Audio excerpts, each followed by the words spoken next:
Most of their cutaways are riffs on something. And we're live. Hello, ladies and gentlemen, and welcome back to Inside Movies Galore. I am one of your hosts, but we are actually having kind of a goofy month where we are celebrating birthdays and choice picks. So today's picks were picked by Mo. So Mo, why don't you tell us a little bit about the first film that we are supposed to be discussing? All right, so our first film is The Gate. This was directed by Tibor Takacs, I think is how you say that. Cox. It was written by Michael Nankin. It was produced by John Kemeny. It stars some people I'll talk about in a minute, but it's got cinematography by Thomas Vamos. It's music by Michael Honig and J. Peter Robinson. It was produced by Alliance Entertainment and distributed by New Century and Vista with a release date of May 15th. 1987. It's basically Home Alone with Satan. Some kids accidentally, well, no, not Satan, demons. Satanism is for pussies. They accidentally open a gate to like hell or a demon dimension in their backyard, and it's pretty awesome. It's kind of a Lovecraft dimension, actually. Yeah, I'll allow it. It stars young Stephen Dorff as Glenn. We got Krista Denton as Al. Louise Tripp as Terry Chandler, Kelly Rowan, and Jennifer Irwin playing the Lee sisters, and several other people in here I'm sure we'll touch on as we get into it. This was gigantic rental classic for me as a kid. We'll get to my first impressions after we go around the circle here.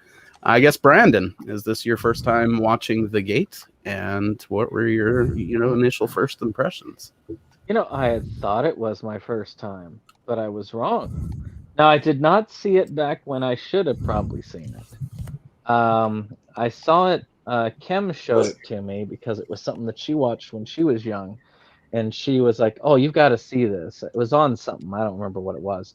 I think it was on Prime at the time. And she was like, oh, yeah, you need to see that when we were flipping through. So I was like, okay, and watched it. And then I forgot about it until... I came back to it when both of us watched it night before last, I believe. And it was fun going back to it. And I always like these types. I really swear that there was a period of time where this type of film was just really popular. You got the kids involved in some sort of horror or sci-fi things like Poltergeist or Monster Squad or Fright Night, even things even like that. E.T. You could draw some parallels to that. Yep. So a lot of similarities in that. Even Return of the Living Dead 2. Oh yeah, had that. Yeah, there were kids in that. Good point. So, it's just kind of interesting that kind of theme had run through that time period, like 80s and early 90s. Kind of weird that you don't see it as often these days. But I always liked that formula. I thought it was a fun formula. It's a great one. It's sort of like that thing to where you could kind of get your kids into the horror genre without having them too traumatized by it and still have some fun as an adult. So I always think that's it was fun getting back into it. I'm glad you liked it, man. This one, in the right age range, it can traumatize. I've left many a kid with nightmares after screening of this over here, especially thinking that there's going to be something under their bed or all that. Forrest, this is your first time. What were your thoughts? No, this is not my first time. Although I did not. This is one movie that I'm surprised went under my radar as a kid. I didn't watch it until I was an adult. Same with which was the same deal with Monster Squad. It was interesting. The brand point out like there was that time where there was a lot of horror movies where the protagonists were kids and they were family friendly. You could show them to your kids and not like you said, and like Brandon said, not traumatize them. But also interesting time like in the 80s there was a lot of movies for like there was this whole subgenre of like tiny terrors. So this movie, Gremlins, Ghoulies, Critters, Child's Play, Dolls. Dolls. Yep. Actually, I think this is the time period that Alice came out. And Sunset White Rabbit. Munchies, another one. Did you just say munchies? Yes, Munchies. I love you. Yes. But yeah, there was a whole period of I mean, there was that period of kid empowering horror movies like this movie or the Monster Squad, but then also again Tiny Terrors, and so this movie hits the sweet spot between both. And it's I mean, again, even though I didn't see it until I was older, I thought it was a lot of very fun. I thought it was a very fun flick, and kind of surprising. And up to this point, prior to seeing this, I had only seen Stephen Dorff in Blade and Cecil B. Demented. So it was interesting to see Good him. kids films. Yes. Especially the second one. Yeah. But so it was interesting to see. Like Stephen Dorff, like as a child interesting to see him as a child actor. And then this was his first. Also, on top of that, his first movie, which I found pretty interesting. And I know, a lot of child actors get a lot of flack, but I can see why his career is still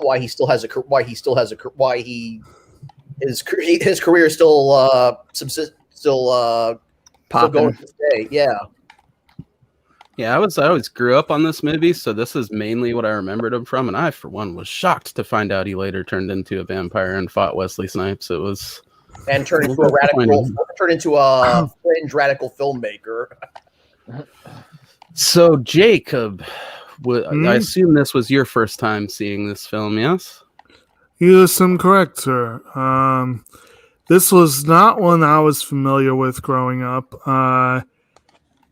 Honestly, I could not swear to it I'd ever friggin' heard of this movie until you suggested it. I might have. I'm sure I did, but I have no memory of it. And so this was definitely new for me, but new and not new, because as time and happenstance bore out, I ended up watching the second one with Brandon the night before I watched this one. So I actually was kind of familiar with the basic idea by the time I actually watched this one. So, and again, I found it kind of amusing because, dude, what plays Terry? What's his face? Lewis Tripp. Definitely, you can definitely tell it's the same dude, but it was kind of amusing seeing, they shrunk him. But he has not done all that much other than this, sadly. But at any rate, I thought it was kind of fun. It also leans into another weird 80s trope, which was the idea that they made cartoons out of everything. And this one does have a little bit of an animation vibe, especially with the stop motion. Well, I understand that the minions were more like people in suits, but I don't know there was some stop motion involved too. Yeah. And Indeed, so there's a little bit of an animation vibe, old Jason and the Argonauts idea. Exactly. So that was kind of fun. And I can't swear to it that either of these movies that I'm even going to remember them a month from now. They didn't leave a huge impression on first viewing, but they were fun. And it was kind of I'm glad I saw them, I'm sure in the very least you could understand why a Tiny Mo would rent the shit out of these, there was that scene where we got to see Tiny Mo. Yeah, that was it's like that scene with Terry. I'm like, that must have been Mo as a kid. Not too far off. This should have got a Saturday morning cartoon. They could have done little action figures and like demonology coloring books. Yeah. That would have been fucking sweet. A comic book. So what about you, Dave? This isn't your first time seeing The Gate, I take it? No, this is not my first time seeing the film. It's at least my third But the first time I watched it with a bunch of bros that I used to hang out with, and I think we were under the influence at the time, so it was a fun time. And then later, we were. I think this was a movie my fiance is really heavily into like 80s heavy metal groups, and we got on the subject of Killer Dwarfs at one point in time. She's like, "Hey, you've got to see the movie The Gate," and I'm like, "What?"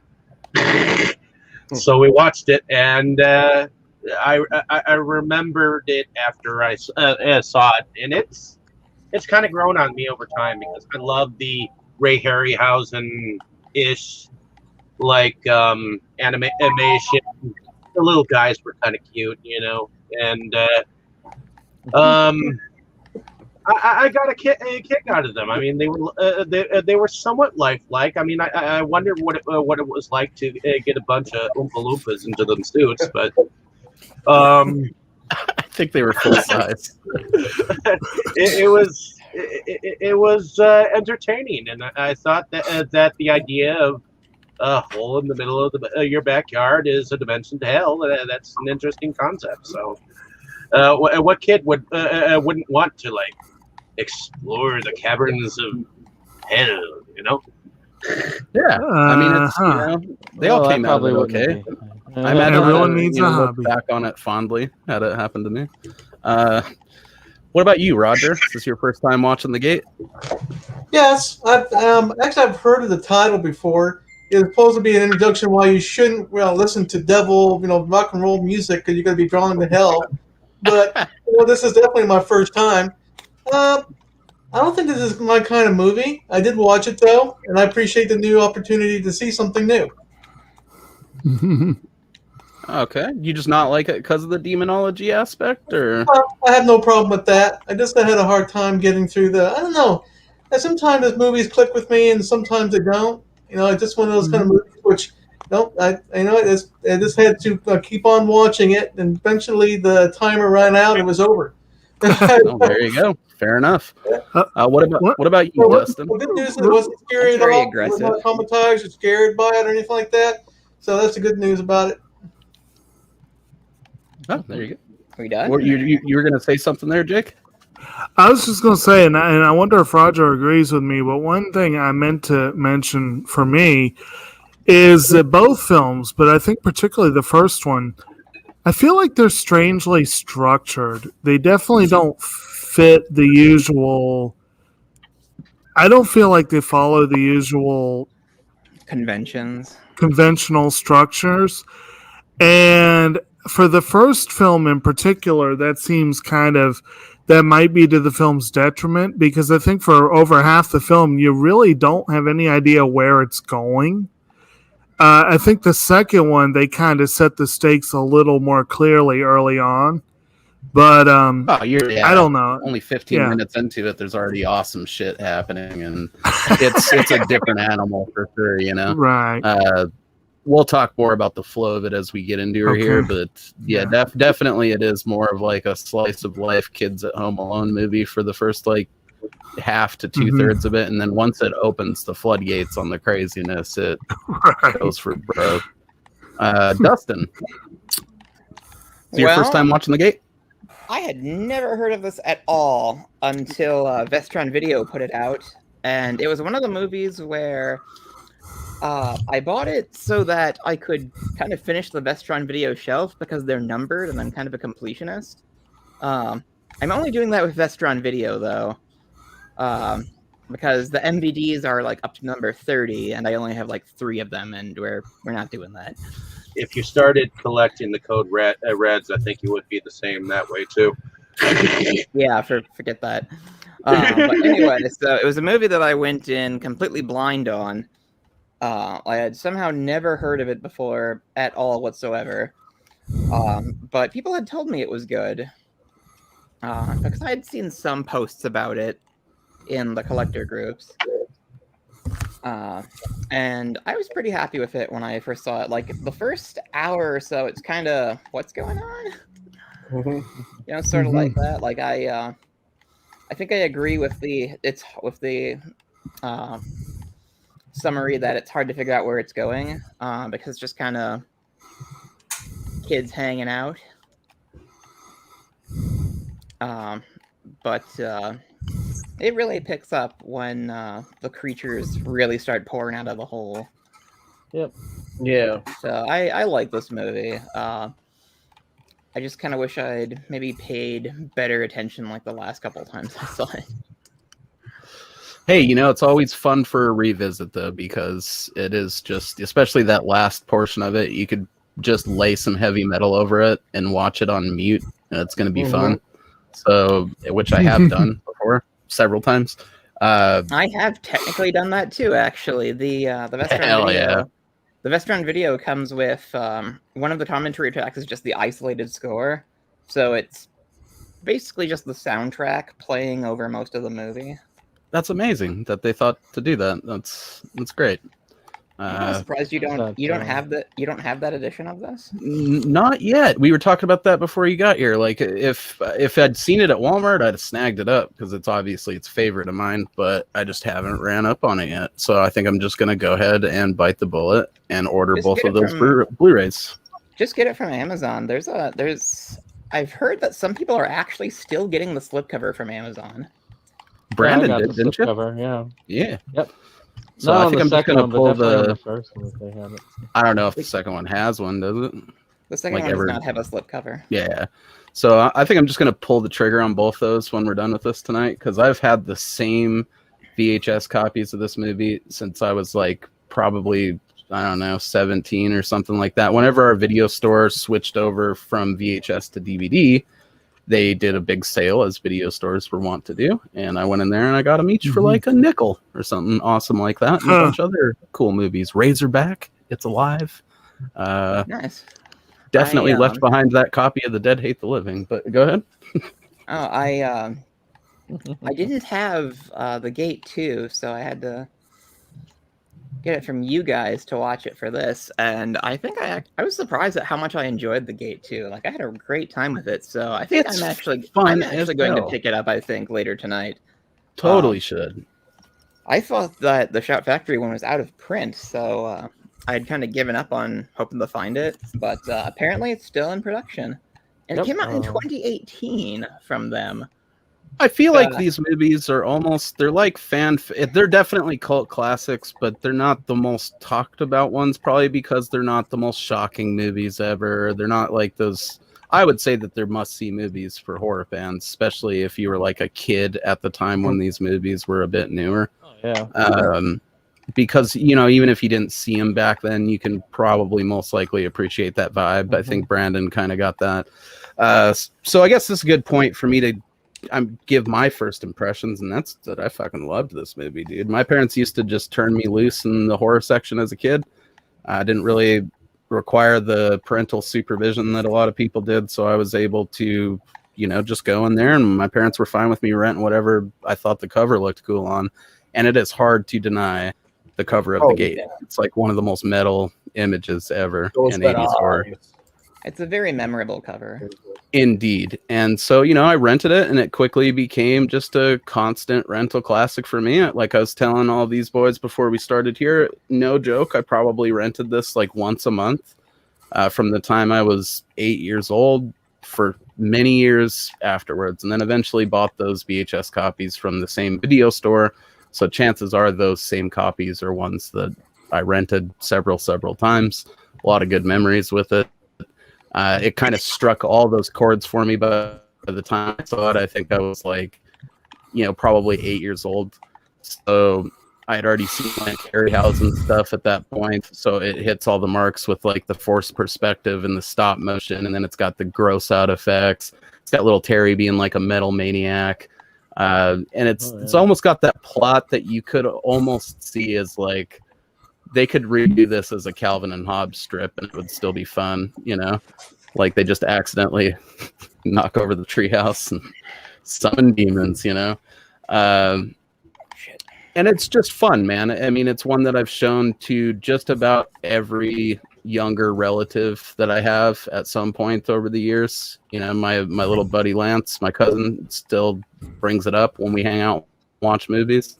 I showed it to him right around the same age that I saw it, you know. So it's a tradition that I've carried on throughout the years of just showing nieces, nephews, and cousins the gate, you know. And like I said, at that right age, this shit will traumatize them, especially that because it does lull you into that sense of security with it being sort of just real chill. Kids at home, their parents are out of town, they have a little party, all that junk. And then all of a sudden, there's all these little creatures chasing them from this hole in the backyard, you know, and it just gets awesome quick. And like I said, goes for broke. So there's plenty of memorable scenes we'll have to talk about later here. But yeah, absolutely love the movie. Basic gist of it is, you know, this little kid, Glenn, played by old Stephen Dorff there. He has this friend, Terry, and they kind of hang out. And at the beginning of the movie, he has a dream that his treehouse falls over. It's a really strange dream sequence, like he's having some type of premonition of the future. He wakes up the next day, and, you know, the treehouse is being taken down. And he discovers this rad geode that falls out from the roots of the tree. Any of you guys ever find a geode in the wild? I've never been lucky enough to experience that. I think they're kind of rare, except in like certain areas. Yeah. Yeah, you could get like Right. $100 for a big one. Fossils, but not geodes. Actually, I have found pieces. I have found Yeah. some geode pieces in the past in the wild when we did cave exploring and scouting. But it's been years and never one that big. And you could definitely get more than $100 for a giant one. Mhm. Oh, Even yeah. back then. Still, though. Yeah, you would pretty much have to go to a cave. Yeah, I don't know if they're just hanging out under the roots of a tree that close to the surface, but what do I know? I'm not a rock scientist. But he finds the geode, you know, and he shows it to his friend, and his friend thinks it's pretty rad. Terry, our little metalhead dude. And, you know, they go out there digging for more because they want to get rich off of selling these geodes. And this hole breaks into what appears to be some type of cavernous hole underneath, you know. And they find like a big old massive geode, right? And basically that's sort of it, you know. They're like, yes, we're rich, you know. And so naturally, as young boys like that are wont to do, they decide that they're going to crack the bastard open. And so they set about doing that, and it releases this foul stink and these fantastical lights and like sparks and stuff. And on this little Sesame Street like magnetic writing pad, it you know, materializes these strange symbols and these words, which they read out, you know, none the wiser that this could have some bad consequences. Because I don't know, we really think that it's going to summon demons. I mean, Okay, for those of you who had not seen it as a kid, who here, when they saw him reading it, automatically thought Klaatu Varata Nictura? oh, of course. Actually, I'm raising my hand right now. Yes. That just, I don't know why, but that just hit me like as soon as I watched that, I was like, oh yes, Evil Dead right there. See, I used to always hate on little Glenn for just reading it out, but I'd obviously seen the movie several times, so I knew what was coming afterwards. As an adult, when I watched it, I'm like, you know what? I'd have probably read it too, because I would have just maybe assumed that it was something someone had written on there previously, that then like some weird property inside the rock made it visible on the thing again. You know what I mean? Kind of like how you can make like fingerprints show up with super glue fumes or something like that. Like, I don't know.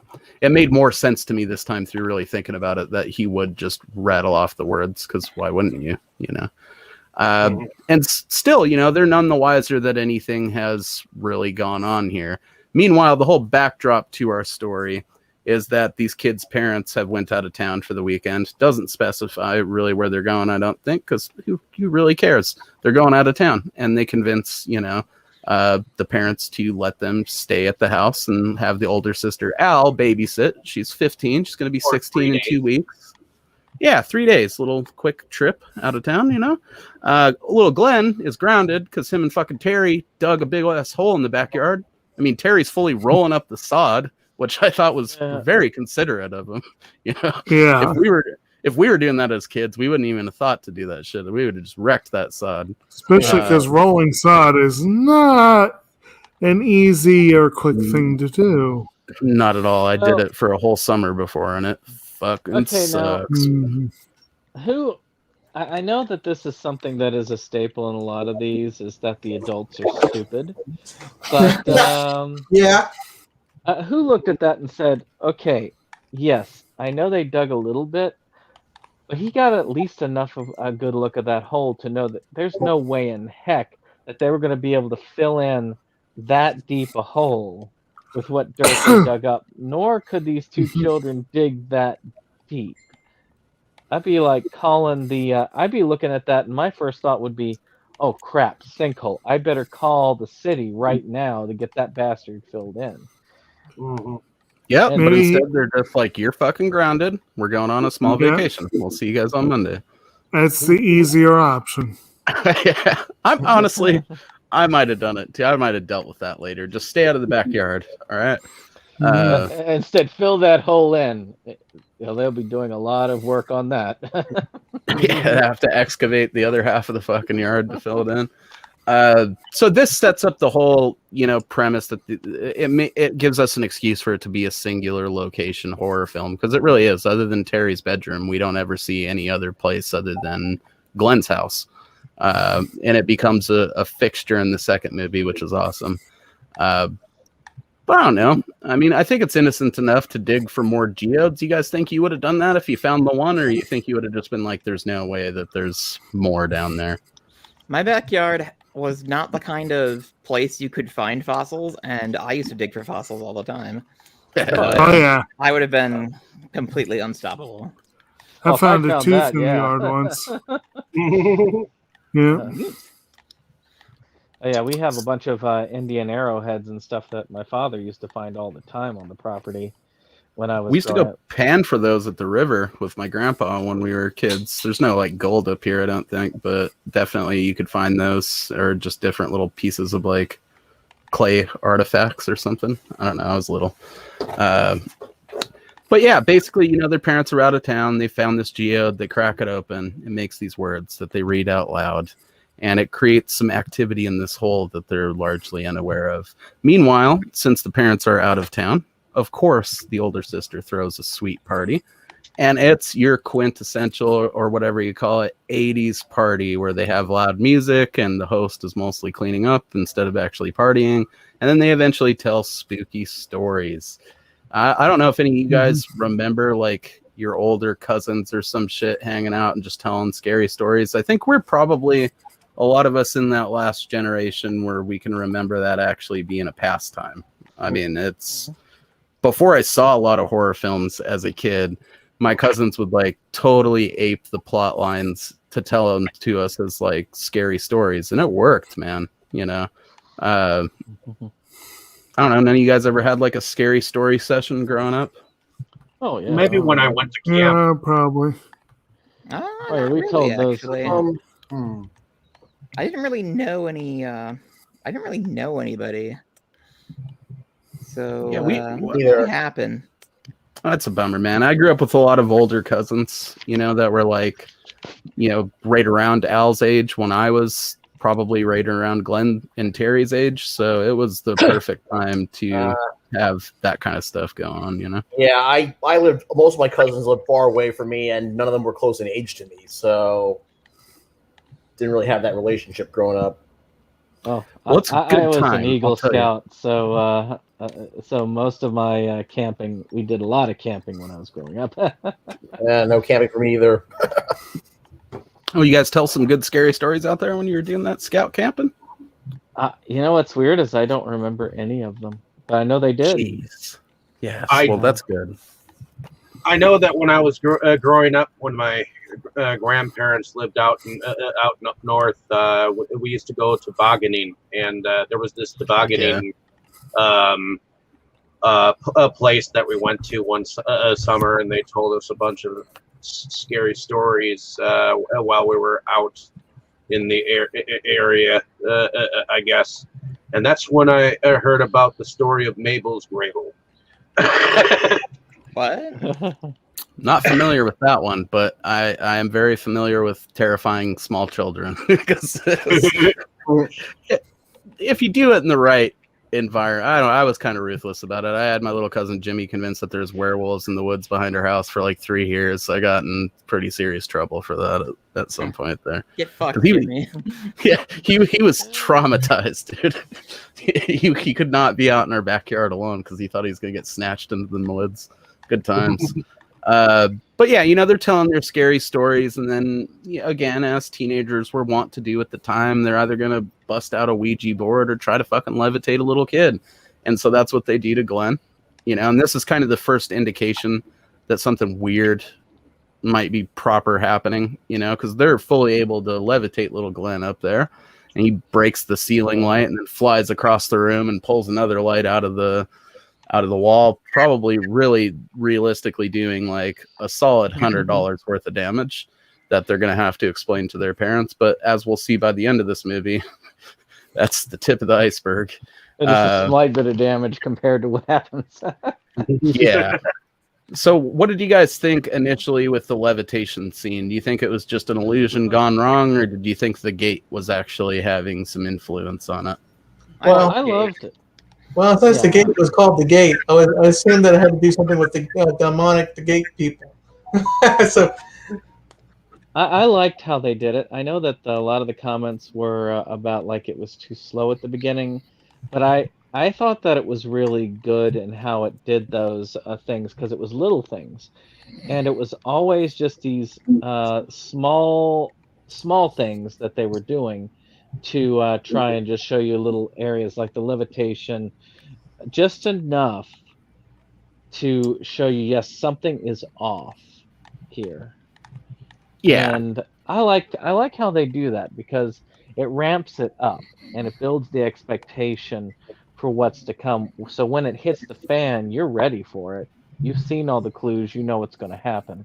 Like, I knew that there was going to be, that they're going to have a sacrifice to come about, especially as soon as he said, well, they can't screw with you. They can always screw with you, but they can't like directly affect you because there's no sacrifice. Well, dude, once they pull the fucking cord on this movie, it goes something fierce. You sounded like you had something you wanted to say there about the levitation, Dustin. This was in the phase of the movie that I don't fully remember too well, which is surprising, all things considered. I think not a lot happens for a while, so I kind of checked out mentally a little bit. Best advice I could give for that is if you're ever home like sick or something, watch The Gate again, and those first parts will be almost like warm porridge. It's got that ET vibe to it, where like, yeah, there's not a ton happening with the kids, but it's you get that vibe actually from ET. Right, like there's something oddly comforting about just 80s kids being 80s kids, and if it's done sort of sincerely, like it is in this, or like E.T., or in a lot of Goonies might even be a little over the top compared to like E.T. or this. I think that the kids in these are probably a better stand-in for just your average kids you would have known as an actual child. Little Glenn's got his dorky astronaut sweater on the whole time. I love it. But yeah, this, the levitation freaks Glenn right out. He ends up crying in front of everybody. I always really like this scene because it shows how good of a friend Terry actually is. He's immediately kind of got his buds back, and he's like, look, man, I threw up on this dude after the mile run once. It's not a big deal, And so they decide that, Terry's going to spend the night. And this is sort of, I believe at this point, where the first like truly creepy thing happens in the movie. As they were going downstairs, or as Terry wakes up in this dream state and is heading downstairs, the walls of Glenn's room start doing this weird, like, it's that same effect where Freddy's face pops out of the wall, but it looks like his walls are just like getting warts or something, or like just squiggling around through all of his walls. And, you know, Terry in this dream state goes downstairs and he ends up meeting his dead mom, which, little backstory for the characters. Basically, the whole dynamic between Glenn and Al is they used to be real tight. They used to launch off like model rockets together. She's kind of growing up. She's got her own group of friends. So she's trying to not be interested in that shit anymore. There's a real heartwarming scene a bit later where she, you know, embraces all that again. But, you know, so he's kind of bummed on his sister and all her friends anyways. And then when they levitate his little ass across the room and make him cry, he's super bummed on it. So having Terry spend the night is probably the best solution there. And poor Terry is, you know, a kid that lives in a home with like a drunk, sort of absent father and a mom that died like the year prior. And he's still having a hard time dealing with it. Like, little Glenn tries to tell his parents that he's pretty sure that there's something demonic going on with this hole in their backyard. And they just write it off like something Terry told him to scare him because he's like a troubled child or whatever, which is pretty goddamn mean, actually. Yeah, I mean, it's like, yeah, his mother died, therefore, you know, he obviously is going to be doing some bad stuff. Yeah, his mother died. He's rocking the Venom back patch, like he's into that demon music. He must be a bad kid. Yeah. Fun fact too, I forget the name of the song, but Venom had like a single release not long before this movie, which is specifically why he's got that back patch in the movie, which is cool. Actually, Someone was a metalhead. There's another trend from horror movies around that time was a lot, you know, having heavy metal imagery and soundtracks. Yeah, it's a good trend that they definitely should bring back more heavily. Yes. But yeah, you know, Terry ends up downstairs and he sees this apparition of his mom, and he's given her this warm embrace, and then it turns out it's actually the corpse of their dead dog Angus, which is just proper fucked up, you know. Yeah, that would screw me up if I was looking at that. What did you guys think about, I mean, because earlier in the movie, I guess you do see a little bit of Terry's troubled angst or whatever, where like the dog comes up to him, he's like, "Bug off, Angus, you stink," and he pushes him away. But then when he sees that the dog's dead, he's like tenderly stroking its neck and stuff like that. That part really sticks with me because it's like he doesn't really hate the dog, you know? Oh, no. No. Like I say, I think he's actually, I mean, he's actually a good friend to the main character. I mean, he's a good best friend. He actually sticks with him. It's just, you know, he has to put up that facade. He has been through some hell. So and his father, as we discover later on, has kind of retreated into the bottle. And there are a little bit of signs in this movie, but they show you really well in the second movie what happened. I feel like they build to it proper, and then it obviously gets fleshed out really well in the sequel for sure. Yeah. But I don't know, man. I mean, it's just that the whole idea of it being his mom, then the corpse of this dead dog is pretty messed up. And this really cements the idea that there is something fucking weird going on here. Al still doesn't really want to pay any mind to it, but at this point, Terry's convinced that there's something weird, and Glenn is halfway traumatized already, and the movie hasn't even really gotten off. So, you know, Terry goes on home, and he's doing his rambunctious little metalhead shit, dancing around, singing along to this album by this band Sacrifix. And it turns out that this is a band who, you know, wrote this album all based around this book of demonology. And he notices the similarities between the symbols that showed up on the little magnetic writing strip and the symbols in the album. And then everything just matches up. You know, there's the whole geode and the hole in the backyard, and everything is within this dark book included in the like liner of this album. You know, we already touched on it briefly, but what do you guys think of Terry's room? It's just so rad, isn't it? I'm sure at least me and Forrest have a lot of love for that. I'd have so been listening to that album back in the day. That would have been really cool. It looks like you probably had a lot of fun there. Dude, it's just there's so many good gems on his wall in the background too, especially all the Iron Maiden stuff. Like he's got the live after death like poster, which is hands down still one of the best live albums ever done. You can tell someone was a metalhead who actually might have let them use their room or whatnot. You know, It seemed too It was properly- organically put together. Or It's sorry, go properly ahead. curated. Exactly. And that's the thing with this too, even though the metal isn't like prominent on the soundtrack or anything like that, the metalhead elements in there are legit. None of it is like, with the exception of maybe Sacrifix, none of it is a device just created for the movie. It's not fake generic metal bands. Like he's got, and even in the second movie, he's got like the Megadeth fucking Peace Sells But Who's Buying poster in the background and stuff. I mean, there's just so much good shit like that in there. So especially if you were growing up a little metalhead at the same time as like a little horror hound, this movie, it struck a chord for sure. But he notices this stuff and he brings it on over there to Glenn, and he's kind of like, look, dude, this is there might be something to this, because there is a whole lot of similarities between this and what's going on with, you know, your hole in your backyard.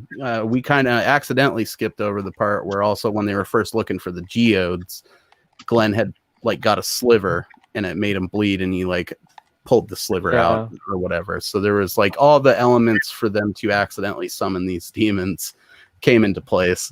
So there's one of my favorite scenes in the movie where they're back there, you know, Al's left with her friends to go to the beach or whatever, and Glenn's kind of bummed because, you know, he wanted to hang out with her, and they see her throwing away all her rocket stuff and all this shit, and she kind of goes with her friends to the beach, and she comes back as they're doing this whole thing with, you know, trying to read out of this book or whatever to seal this gate in the backyard, and she's came home with a brand new rocket for them to fire off, which doesn't fly straight or high at all. She made a bad choice at the hobby shop. It's underwhelming. Good gesture at the end.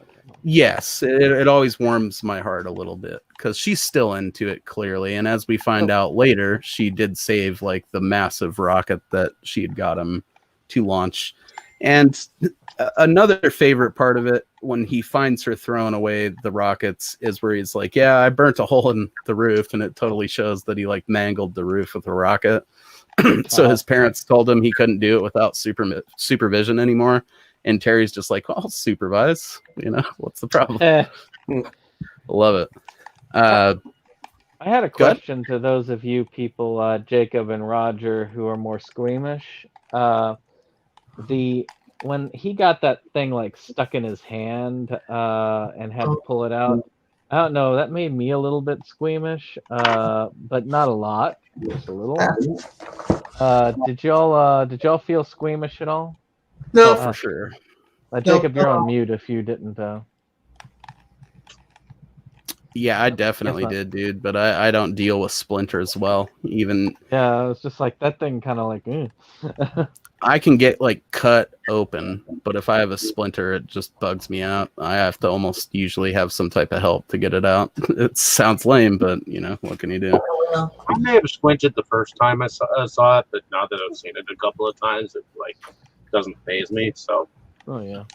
Oh, it still gets me. Also, the eyeball in the hand. Well, we'll get to that, but Yeah. I still think and it's minor-wise. stick in the eye as well. But I will say, minor-wise, even though it's a minor thing that comes in very shortly, I thought that the gore effect on that was pretty good. It looked pretty realistic. oh yeah, they've got some solid effects in this bitch once you really get into the movie for sure. None of it is overdone to the point where it's like, all right, we've had enough of this. It's all pretty well balanced. That's why I wanted to point it out, because sometimes we miss the subtle stuff like that, and that's why. I thought the best effect in here, and we can get into this a little bit more later, was the part where the dead body came towards the sister, and they hit it, somehow they hit it and then it turned into all those little freaking creatures. That was Oh yeah. Well, was we'll get to that. yeah. But basically they believe that the hole has been closed. But what they don't realize is that I forget that boyfriend's name, even though I've seen this movie so many goddamn times. He's kind of forgettable. Yeah, he's not even the boyfriend. He's like the dude that she kind of is interested in, and he has a crush on her or whatever. But he agrees to deal with the dog, and he's supposed to take it to the animal shelter for them to dispose of. But it was closed, so he Being an just asshole. Apparently, it doesn't. For being an asshole, he must really want that pussy because then he really tried to do something for her. What did he do with the dog? He was going to try to bring it to an animal shelter, but the animal shelter. So he couldn't find. But then he ended up. I think what he ended up doing was burying it in the same hole with all that grass and shit because he saw dirt on his hands. Yeah, he comes back to the house. He's over at Terry's house where Terry's explaining to him the whole Dark Book Sacrifice album thing. And meanwhile, random boyfriend dude shows up with the dead dog and they're not home. So he just goes around in the backyard and there's this hole there. So he decides to just chuck the dog in the hole and fill it in and put the sod back over it or whatever. So after they do this whole reading from the album book or whatever, and then they lift up that, chunk of wood from the treehouse that they'd put over it, they see that it's closed. So they assume that their efforts have succeeded. And then this is really where the movie opens up something fierce, That night later in his room, he notices that there's like moths swarming his window and it busts open, which I've always had kind of a weird fear of moths. I don't trust their erratic flight patterns or their little tenderly faces. And I think honestly, the gate might have some type of an effect on that. This might be the source of that. What's that? I wasn't creeped out by the moths. Oh, dude, I hate moths. I hate them, dude. And bees and stuff like that, or flying cockroaches. But I don't care. I don't have any problem with moths. Dude, they just bug me out because I don't know where they're going. A bee I can at least anticipate where he's gonna go. Moths fly around all squirrely and shit, and it's because they're looking for light or whatever it is they do. So, I just don't like them. And I think that this might be the source of that. But the moths burst through his window and, shit starts getting crazy. His sister comes in there and she's like, what the fuck, and they try to wake up Terry. But Terry walks up behind him as they're trying to wake him up, which is just in the bed. Yeah, they find the corpse of the dog in the bed because the whole thing that Terry explained to him was like to initially properly open it, it needed a sacrifice. It didn't matter if it was like a human or an animal or whatever, just some type of a sacrifice to open it. And when this dude threw the dog in there, it actually completed the whole process of opening this gate, whereas they thought they were closing it. Yep. These are very accommodating demons. Like, they're very fast and loose with their own rules. It's just kind of like, or whatever. Who put the dog in the bed? And then pull the covers over it. It kind of goes over that kind of rules of okay, well, if you get through the night, you'll be okay, but if you screw up sometime during that time, you're screwed. Yeah, in a sense, it's got a bit of that going on. But I don't know. What did you guys think of the whole scene where Glenn walks up behind, or Terry walks up behind him when they're trying to wake him up, but then it's the dog in the bed? I thought that part always is a treat to me because just the way they pull it off with. I thought it was kind of silly. Now they were trying to wake up the dog that was really dead, and I find out that it's the dog. Oh my God, it's a dead dog. That's what I was thinking about that. How the heck it got on there? And of course everybody was kind of hesitant saying that what happened, and they looked behind them. There's the other guy there just walked up. And then who's under the bed? And then the daughter, that girl comes over and flips over the covers, and there's a dead dog. Well, yeah, dude. And I mean, the way that, like, when they're first pushing on the covers, I think they probably did actually have Terry or somebody under the covers, because it looked convincingly like a person laying under the covers until they pulled him back, and it's like the dog with its tongue out and all that. I guess we could say that those little minions probably put the dog in the bed. That's the most logical conclusion to draw there. You know what I mean? But, you know, as that's happening, some crazy demon arms start reaching out from under the bed. So they take the fuck off out of there. The sister had actually had the Lee sisters, who are super kind of fun, but also annoying, stay the night, like after they launched off their rocket or whatever. So they're running out and they're like, we got to get the fuck out of here, you know? And so they all run out the front door, and their parents are there for a minute, but only really it's not their parents. That's another favorite scene for me, where, you know, little Glenn gets lifted off the ground and he ends up having to like squish his hands into his dad's face, and all this slime and like milk is just gushing out of there. That's pretty cool. Yeah, and I think the head falls off and like shatters on the ground or whatever. And so they're proper traumatized, and now the floodgates are open on this bitch, you know. Definitely they've got to figure out a way to seal up this gate, and it just turns out that they conveniently have left the album down in the basement, which is odd. You know, why the basement? So that they could go down there, I guess. So, you know, they have to go down and get the album out of the basement. And the book just pretty much bursts into flames. Like, obviously, the demons have enough power at this point to try to prevent them from closing the gate. But it's too late. The gate's already there. They already know the gate's there. What are they going to do about it? Yep, it's open now. So they're not going to just let them grab a book and close it. You know? That's what they do. They get the Bible and they start going with that. They do grab the Bible. What's going on?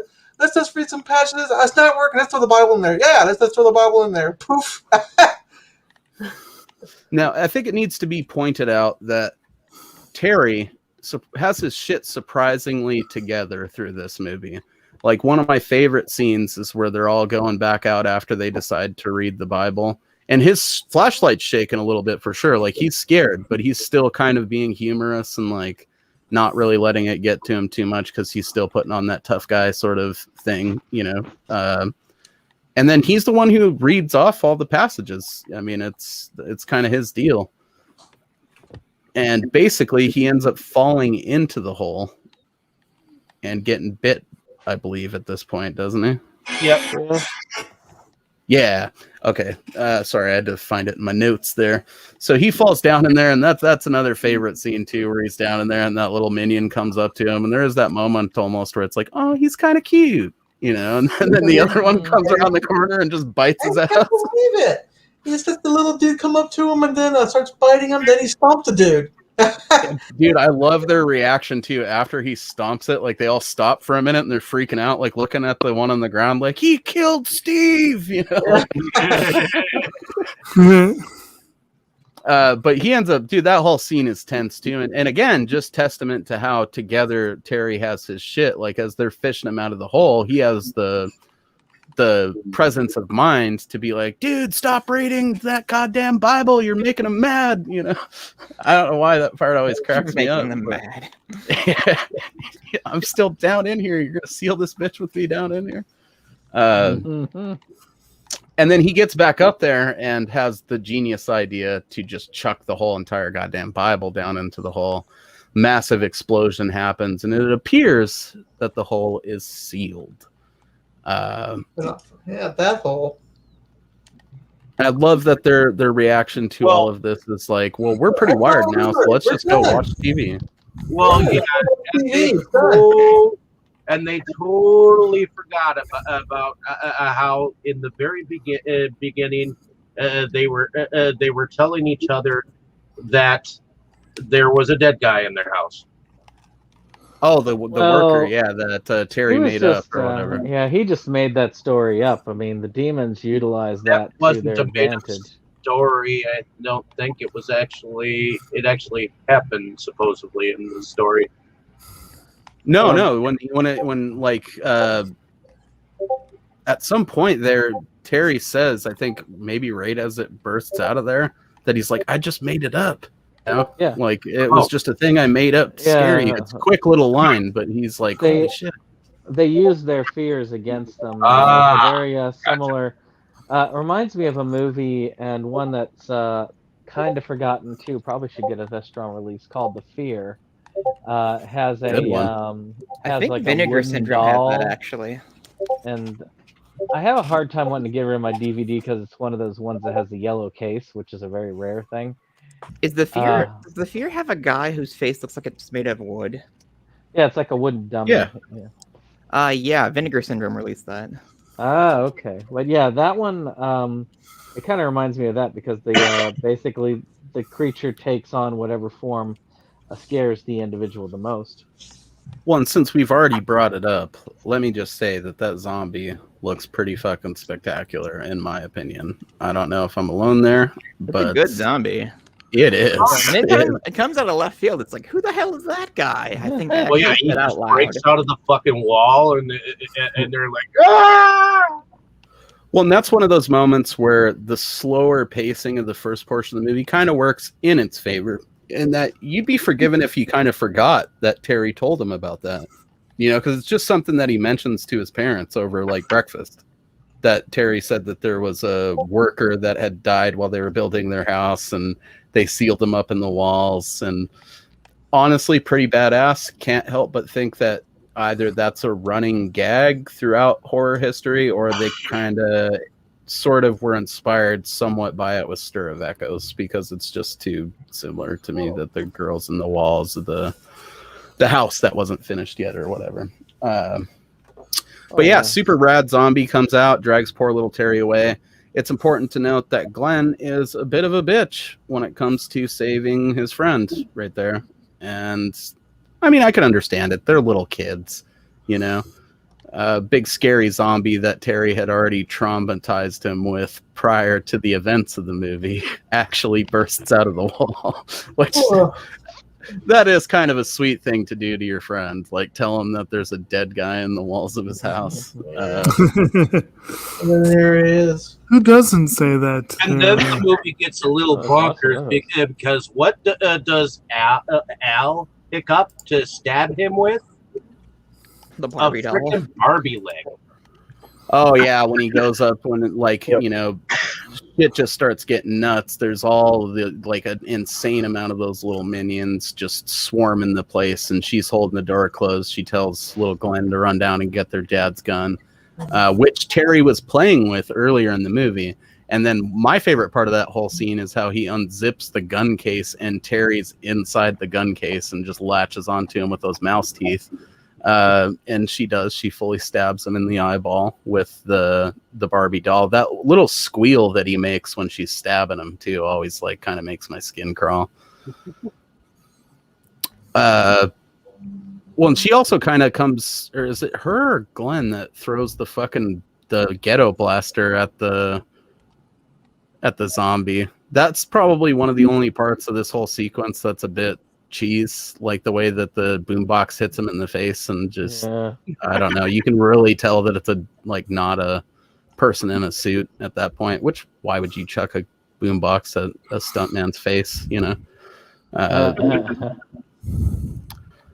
Because you can. But well, I mean, yeah, if they're wearing like a Jason mask with some padding behind it, but if that were a real person under that zombie makeup, there wouldn't have been much like protecting him from the impact there, you know? Well, the boombox made him go boom.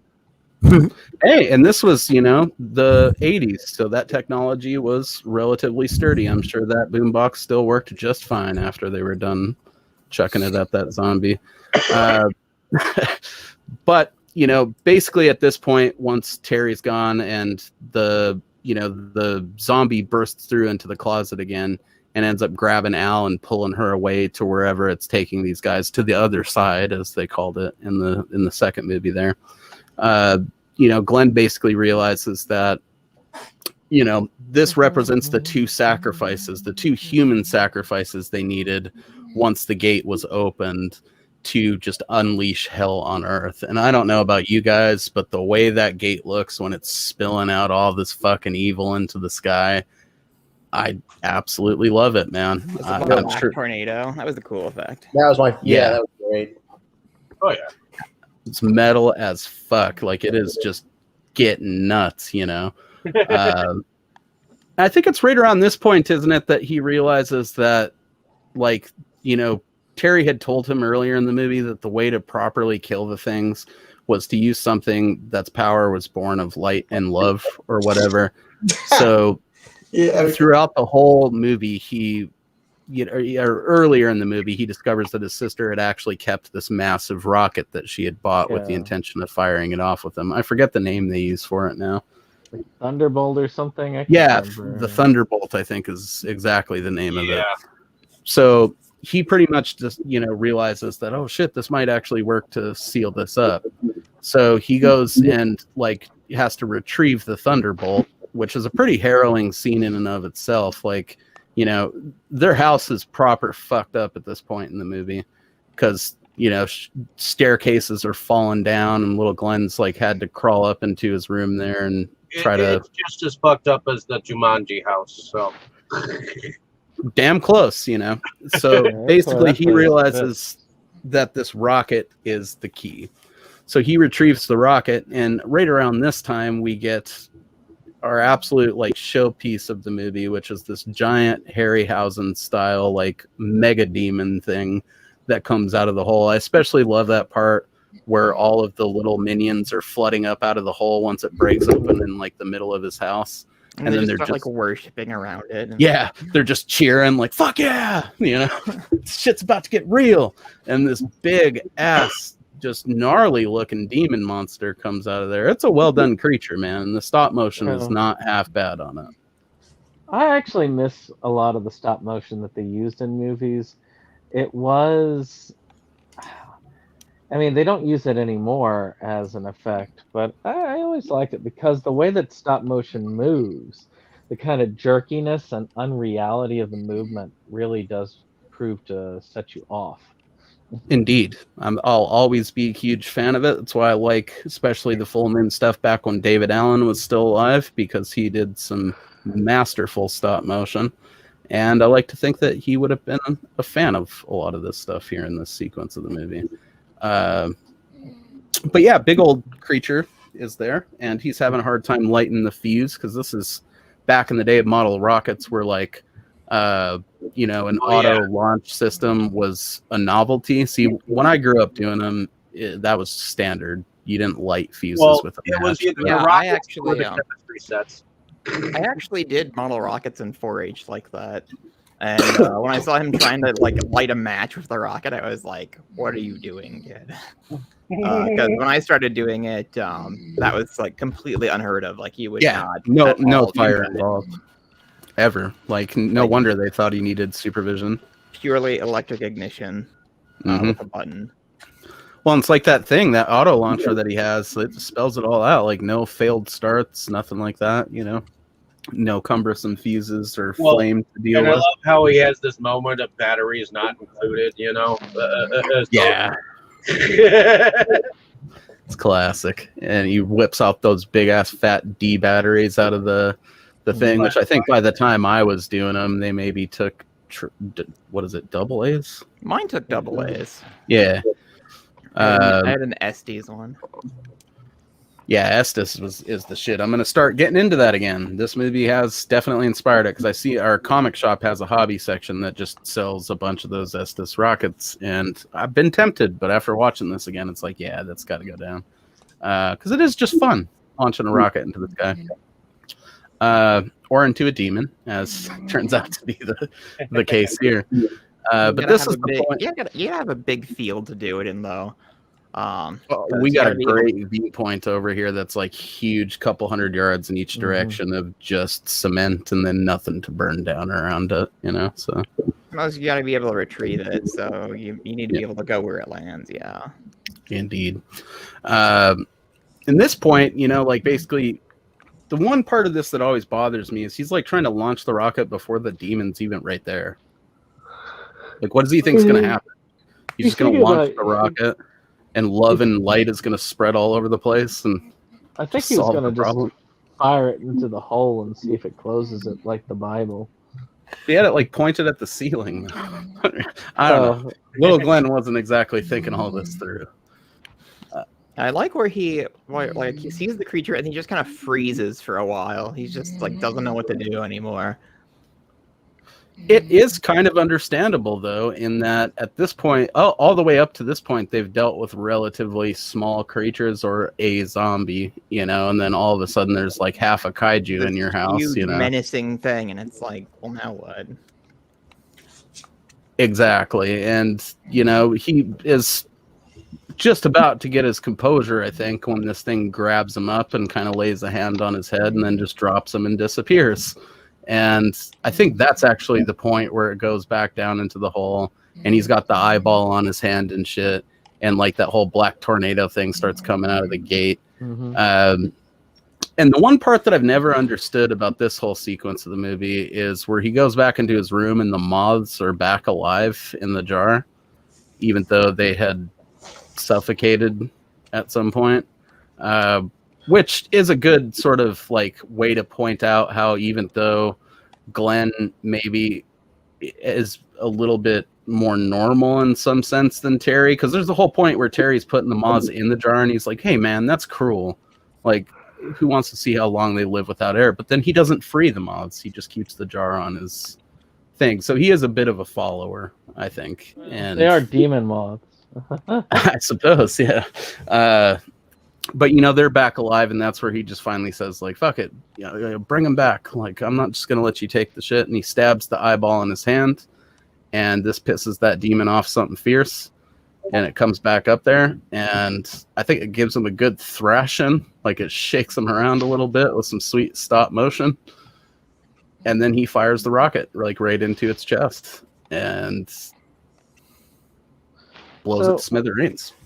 So what was the whole eyeball in the hand thing about? What was that supposed to signify? I don't know. Invasion. Just like in a a Stephen King's book. They have the eye. They have the gate to another world. So that's going to be like a portal. Indeed, Actually, that wasn't the second one, wasn't it? How like the bodies became like portals for the demons to come through. Yeah, there wasn't a singular gate in the sense that there was in this one. It was that there was the Holy Trinity, and they were trying to come through these human agents, kind of. So I think you guys are onto something there. I always kind of took it as just that the hand in his eyeball looks really fucking cool. Like when you first when you first see the scene of it. Let's just do it. Let's make him look cool before he stabs it. Yeah, let's make him look cool. That could be an album cover in its own right, where you just see that one shot of like him looking down at the hand, and then it just shows the hand with the eyeball like looking around. But yeah, that pisses off that demon. It comes back out of there like, I gave you that eyeball hand, and he just wrecked it. And he shoots it with the rocket, and we get, honestly, this is the biggest gripe I've heard people have about the gate, is kind of the happy ending element of it, but. Yeah. I really like that it doesn't rely on a body count at all. Like everybody's just back at the end, and they have that fun little adventure, yeah. Like if they were all actually dead and it was just Glenn there, and he's like, my dog's dead, my best friend's dead, my sister's dead. I have like a gaping wound in my hand. That would have been a pretty down note to end the movie my house on. Has been destroyed. Yeah, I've got to explain all this to my parents when they get back, and they're probably going to ground me till I'm fucking out of college or something. Yeah, they are definitely not going to explain that one away. No, then he didn't get a Critters moment where they just rematerialized the house at the end. It was proper fucked. So I don't know. I mean, it's, again, we kind of went through this at a breakneck pace here, much like the movie does once it really starts up. But I guess, do you guys have any highlights from this whole sequence of the last third here? My favorite is we already talked about that little touch where the minions pour out of the hole and then just like start dancing around. Yeah, I really enjoy that. It is a good moment. Another think one that I that- really like that actually gets a real good reaction out of little kids when you show this movie to like a group of them is when they first go into the backyard and they think that they've got it sorted, you know, and then all those fucking little bastards start pouring out of the hole and chasing them to the back door. It still kind of creeps me out, honestly, like the way they're running after them and stuff. I do like how they do that where you think that it's all done. They go down to watch the horror movie, then the guy bursts out of the wall. Now, I kind of got the clue that something was going on with the time, but I did not remember my first viewing of it, so it was kind of a surprise that time. So that kind of was cool at the end. Yeah, How they it's a do nice that. little pulling the rug out from under you moment, you know, because they sort of did it towards the earlier part of the film, but that was too obvious. Like the movie's not going to be resolved this quick, you know. But then later on, when that shit happens and they're all covered in mud and like, I do really relate somewhat to those kids' mentality of like, you know, I'm pretty wired after all this demon shit. I don't think I'm going to go to bed right now. Let's go watch a movie or something, you know. I'm not sure I'd be up for a horror movie myself after all that, but then again, you never know. Sometimes it's good. Is anybody to, is it a horror movie or what was that they were watching? That was a good question. Because Yeah, I it was a recognized horror it, I film. just couldn't place it. Something supernatural for sure. Well, no, because That it was was a horror like film. a dude up to his neck in some type of bog, and these tribal people were like chucking spears at him. It almost I thought like wanted. it was like the breath of watching the what do you call it the Quest for Fire. You got these funny Yes. people running around. That's what I thought it might have been. Was Quest for Fire was definitely an option, but I haven't seen that since we covered it, so I don't remember if that's exactly what it was, but yeah, I mean that's probably totally how I would have reacted to it at that age. Like, Oh no, maybe it was Cannibal Holocaust. it would have been a good choice. How would they even have been able to see that? Yeah, I don't know if even Perry would have had access to a copy of that. I'm sure Yeah. it was bootlegged back then. You know how it was. They were watching that. They decided that No, they were going it wouldn't to. have been on. It wouldn't have been on TV, and I don't think the video store would have given it to them. They Assuming went the video into store the. would even have a copy. Part They went 2 into the Terry might have future got and, like a boot tape off of somebody, but part 1 Terry I don't think was quite there yet. What's that, Brandon? They went to the future, got a copy of Serbian film. You know, Yeah. Oh, you jeez. know that and other kids' films of the time. You know how it is. Did we get a highlight from you through this sequence, Brandon? Oh yeah, as I said, you know, the part where the guy bursts out. That was, Oh, okay. Yeah, duh. What about you, Forrest? You got any highlights during this whole onslaught of insanity in the third act of this boy? I would probably say, oh god, probably that tornado scene was pretty well done. It is magnificent. And the rocket launch. That did look like a beefy rocket, man. It turned that some bitch into like a 4th of July display. that was one heck of a rocket. It was. There was One thing no you'll notice doubt. through the gate is that no neighbors or any type of authorities take any notice of what's going on at this house. Oh, you know? yeah. Right there. I would have thought with all this stuff going on, there would be the police and the SWAT team and whatever newscasters and all that, but nothing. Hey, Nope. you gotta mind your own business in these neighborhoods. You never know how they're gonna act later on. Yeah, Lightning those blasting out of this house, and it is kind of surprising nobody else noticed. You know? At least a neighbor would have made For the some sense. pantry You know? action. Look, They, the guys came over and they said, "Hey, what happened to our house?" 3 days. There would have the at least been people fire down- trucks. the people down the road are at it again, man. Those darn kids. Well, Another you one of know, those parties. Herbs. We shut our doors, shut our windows, and we don't. We pray for daylight. I mean, if it was happening at Terry's house, you know, they would have called the cops right away. Like, damn it, Martha, I knew that kid and his devil music was going to bring this down on us eventually. But apparently, the first draft, this is according to Wikipedia, so take this with a grain of salt, but the first draft was, you know, by Michael Nankin. It was actually, the movie was based largely on a lot of his childhood, apparently. He had an actual best friend named Terry that hopefully was a metalhead. But it was a lot nastier the first time around, like, and larger in scope. You know, the demons actually burst out into the town proper and started dragging neighbors out of their house and killing them and stuff. And the giant demon was originally envisioned to be made of bloody entrails, which don't know how that would have worked, but I'd like to take a look at that. What? Yeah, that's Wikipedia, so make of it what you will, but. Still, that would have been a very different feeling movie right there. Yeah, and I guess Glenn and Terry were much more mischievous and like shitty kids, probably, because the dude wrote it right after he got divorced, so he took all like the nastiest thoughts from his childhood or something and made them into a movie. What about you, Jake? You got any highlights from the insane portion of the movie here? Well, this may be going into the insane portion or whatever, and I don't know if anyone else has mentioned it yet, but we got to mention that one girl's creative hairstyle. Wasn't it like a common thing in the 80s to have like the one thing like tied off or whatever it was? Just rocking the Ben Stiller. Well, that's what I'm saying. Like she was rocking that something about Mary look there before it was cool, you know. Oh.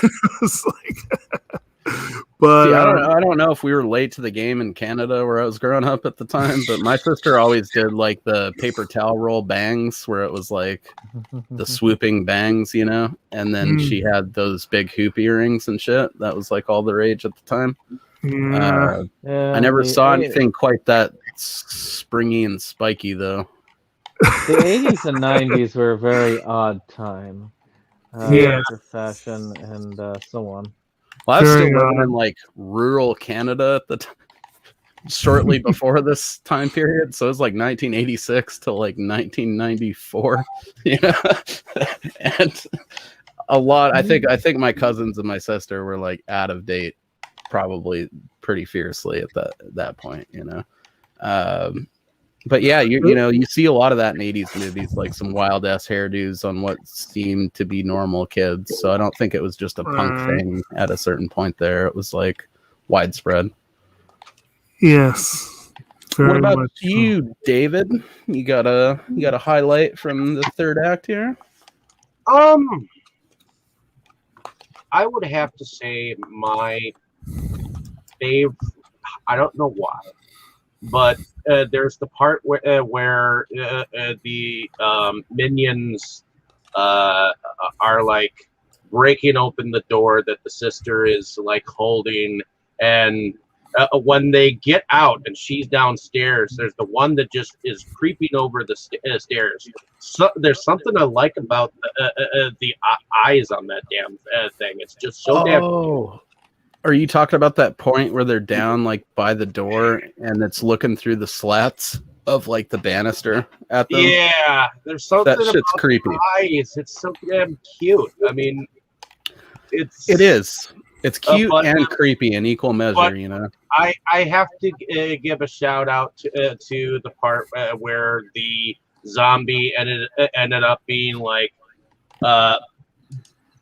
shot at with the boombox, and then all of a sudden it became all the tiny minions, you know. Yeah, that's good stuff. I also honorable mention as well to the scene where they first encounter the little dudes, and she slams like its arm in the door, and the arm falls off and turns into like a bunch of fucking silverfish or something. Like it's little, or kind of looks like little semen squiggling under the door there. It's a good touch, you know. It's the way that they turn into like smaller things. This goes back all the way to our Cloverfield discussion. I'm a good fan of like bigger things turning into smaller things. I don't know why. So what about you, Roger? You got any highlights from the actual highlights of the film? Certainly. I think the best, for me, the best partial effect was one that, when we got the shot inside the house and the whole floor kind of caves in. There's a massive portal in there. I said, that's pretty cool. Yeah, I said, that's where all the money went. So I saw the stuff coming in with all the particles and stuff. I said, yeah, the house is screwed, but yeah, it's a pretty cool effect. Yeah, and I mean, we don't need to mention how it makes almost zero sense that the gate was in the backyard and now it's in the middle of their fucking living room, but it just looks really cool when he's hopping over it, it's good. What's this? Yeah, it's just rad. I don't know. I mean, it's hard for me to pick a highlight from that whole sequence of the movie.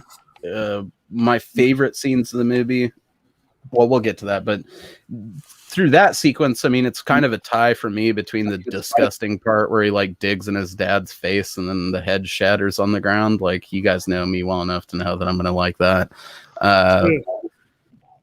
But yeah, I think I would go with everybody else too that's mentioned, the zombie bursting through the wall. And then of course that giant Harryhausen creature is like, just give me that all day long. There's something about the design of that monster, and I like how it doesn't look just like the design in the book, which gives you kind of that, like, you guys ever see where they do old-timey pictures on maps of like sea monsters and shit? That's kind of the vibe that I get. It does have like a serpentine kind of thing going on. Yeah, and it's snarling lips and shit, and the way it just picks him up and swings his little ass around and then puts that eyeball in his hand is metal as fuck. So yeah, I guess, we could do, because we're at the end of this shit, right? Like, basically what happens is he blows it up with the goddamn rocket, and then they come out of the closet and they're fine. I already touched on how heartwarming and fun I think the fact that the movie does actually have a happy ending is. And we do kind of get a cool, more creative repeat of that in the sequel. But in terms of like, favorite characters, do you guys got a favorite character? I mean, I feel like Terry's probably going to be a fan favorite, but we'll start with you, Brandon. I don't know. I mean, yeah, Terry is cool. I did like the monsters. Technically, I guess they would be my favorite characters in this. They are pretty rad. What about you, Forrest? Favorite character? Favorite character? Oh god, I'd probably say I'd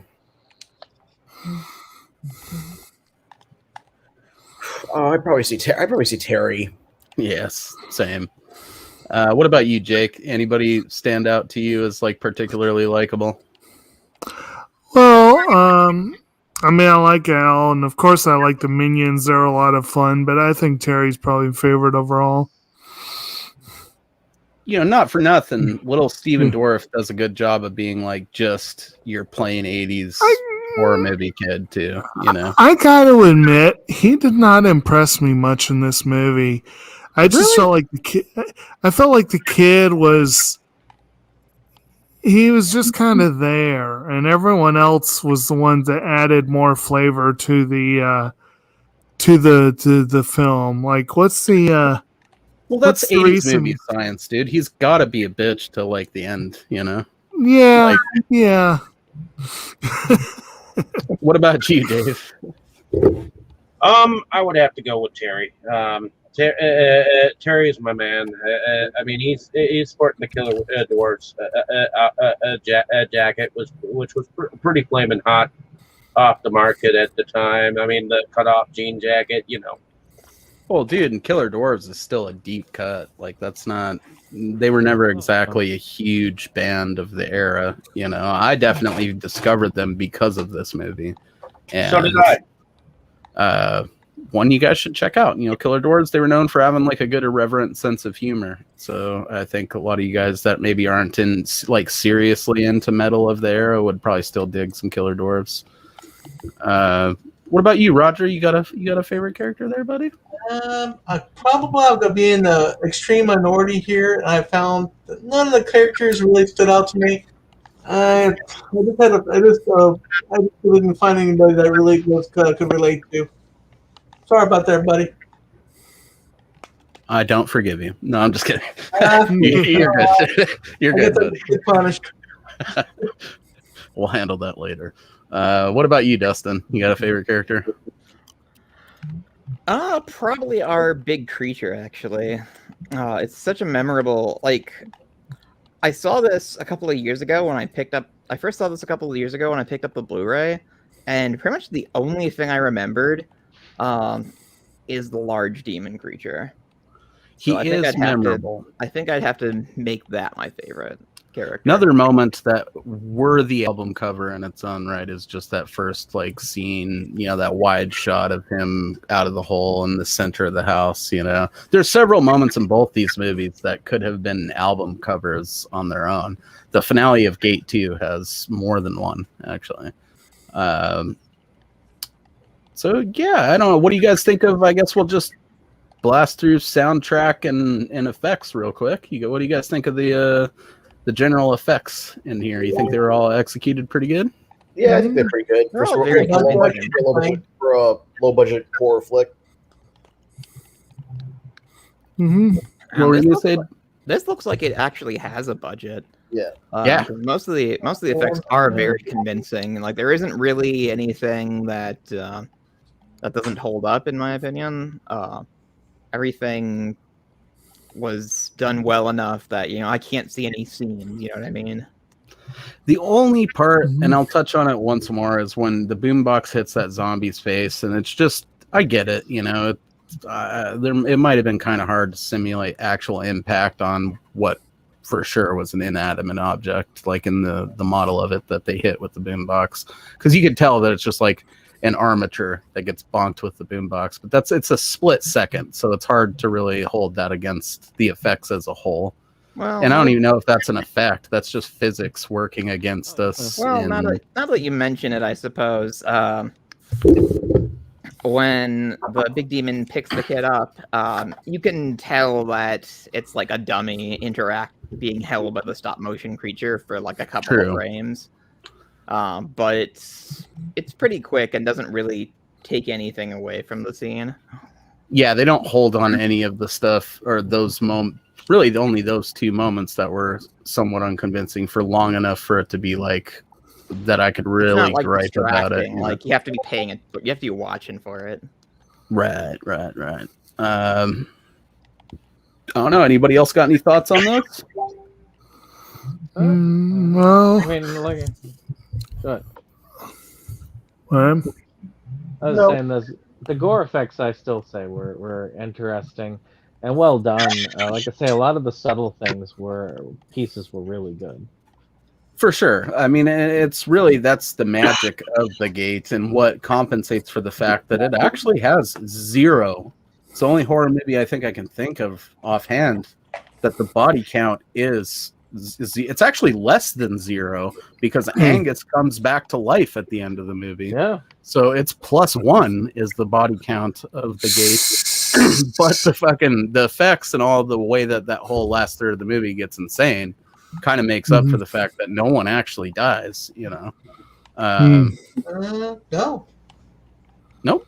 Yeah, like I said, +1, man, because Angus, as Glenn said himself, was like 97 in dog years. He was gonna die soon anyways, Right. It's a shame that we didn't get him and Glenn back for the Gate 2, because I'd like to know that like Angus lived to be another 97 years old or something because of the demon powers or some shit like that. That dog has some nasty demon powers going. Oh yeah. In terms of production design or anything like that, I mean, it really is a sort of perfect example of a single location horror film because, like I said, other than Terry's bedroom, which is fucking awesome, it really all just takes place in Glenn's house, which is just your typical 80s house, Standard house for the 80s family that makes $400,000 a year. Yeah. Basic decor, random, unwieldy staircase. That's pretty much how they were building them back then. Yeah, Dustin makes a good point. But both of these kids lived in huge ass houses. They're in like super nice suburbs, Yeah. And Terry's dad is like an airline pilot, which I imagine they make decent money, Well, especially back in the 80s. Time. I was gonna say maybe prior to I'd say the 80s is when airplane pilots went from being like really well paid to making like 20 some a year. But that was kind of well, I'm not going to get into that. It gets into politics. Yeah, we'll cover more of that in the second one there. But yeah, they're definitely living well, and someone's buying Terry all those sweet fucking metal shirts and posters, and he's like fucking 10 years old or 12 years old or some shit. He's not going out and working for that himself, and he had like every Iron Maiden poster at the time. So yeah, soundtrack I guess is the only real thing to touch on, and I would say right out of the gate for that Killer Doors. What's that? Killer Doors were part of the soundtrack. They were, yeah. but they could have had more. Okay, I say this at the risk though of detracting from the rest of the movie, in that I would have being like, I like some heavy metal music. I'd have liked to see more of it in the soundtrack, but at the same time, I think it would have cheapened it a little bit if it was like a bunch of heavy metal in the soundtrack. So I don't know. I'm kind of torn on that. It's like, with it being such a core part of the theme, it would have been neat to see more of it. But then at the same time, it's like it also could have maybe ran the risk of overdoing it if they had done that. So I think it's pretty well balanced with what it is. We do get some popular music in there, but not enough to make it like the focal point of the soundtrack. Yeah. I think it could have been better, but definitely I thought it was a pretty decent thing overall. I think this is one of those soundtracks we've mentioned several times in the past where it's not bad, but it's not good enough that it distracts you from the rest of the movie, which I suppose once you get to the pace of the last third of it is probably a good thing, because there's so much going on so quickly once the movie really opens up that if you were focusing on like some goblin synth riffs through the whole thing, it might kind of draw your attention. This is a good classical score, in my opinion. So it is like you do notice it, and I have listened to the score like by itself without the movie really going, because that's a feature on the Vestron Blu-ray. It's a commentary. It's an isolated score commentary track where it's just the music over the movie, and it is a very nice score, and you do notice it. Definitely going to be doing that when I get it, because I've never heard it like that. But there are scenes in the film that I do notice, like that the music is setting a good mood. It's maybe not a banger like the Suspiria theme or something, but it's not the type of movie where you want that kind of a thing, so it works very well for what they're doing with it, Yeah, not the kind that I would necessarily buy the album for, but it was decent enough. I'd buy it for nostalgia of the movie, of course, but yeah, I agree.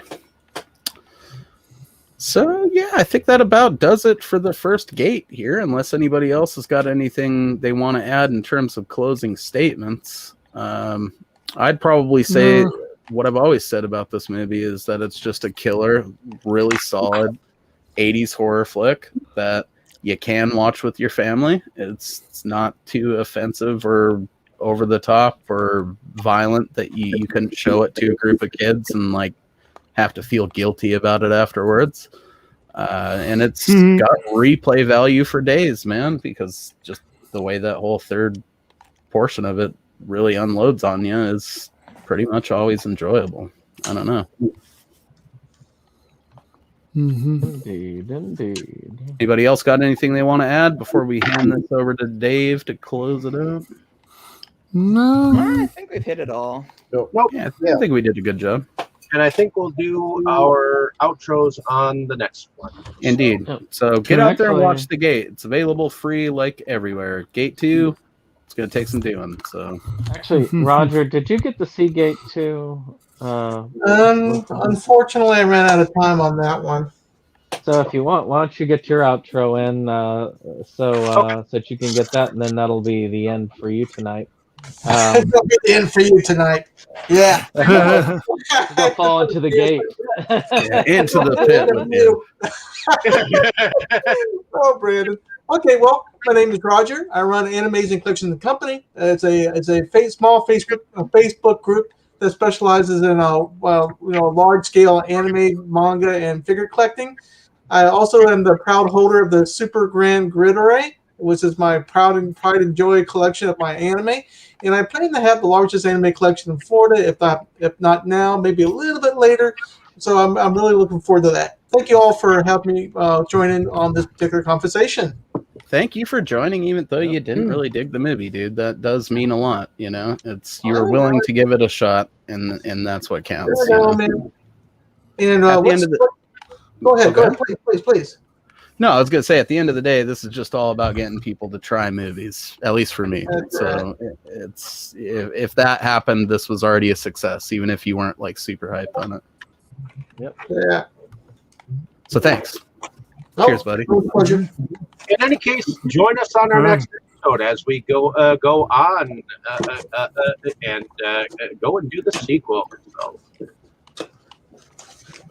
Yeah, I think the tagline's like, "You thought the first trip was bad, well, the second," or something like sequel. Yeah, that's all about Yeah. What is the actual tagline for the second one? It is. Hold, I had it right here. That is sort of like, that's paraphrasing, obviously, but that is sort of the one. Like you thought the first trip was scary, the second trip. There's will kill only you. one thing more terrifying than the first visit. The second. Yeah, and then I think it has a couple alternate titles. Like it's sometimes just called Gate 2, and then sometimes it's called The Gate 2, The Trespassers or something. Yep. Yeah. I did see a couple of those. All right. Well, There was another one. I'm trying to remember what it was. I don't know, but I'm enough of a fan of